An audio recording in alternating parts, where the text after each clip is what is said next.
ताज्या बातम्या विचार नव्हे, त्यासाठी सचोटी न्यूज चॅनल बघायलाच हवे। ज्ञान, मनोरंजन, संस्कार देणारे चॅनल सचोटीला सबस्क्राइब करा, बेल आयकॉनचे बटन दाबा, सोबत शेअर करायला विसरू नका।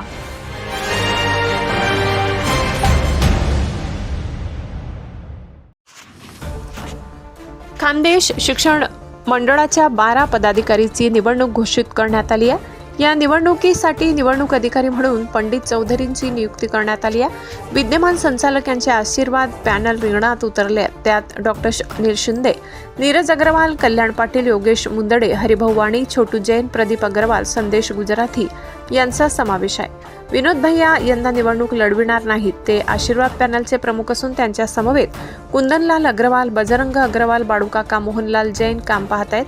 विरोधी पॅनल अद्याप ठरलेले नाही। मागील निवडणुकीतील 4 उमेदवार यावेळी रिंगणात नसल्याने आशीर्वादचे पारडे जड आहे। निवडणूक यंत्रणा पराग पाटील, भटू चौधरी पाहत आहेत। अध्यक्ष, उपाध्यक्ष, ट्रस्टी यासाठी बरेच उमेदवार रिंगणात उतरणार आहेत। प्रचार मोहीम सुरू झाली असून 10 तारखेपासून खरी सुरुवात होईल। आज आशीर्वाद पॅनलचा प्रचार नारळ फुटेल।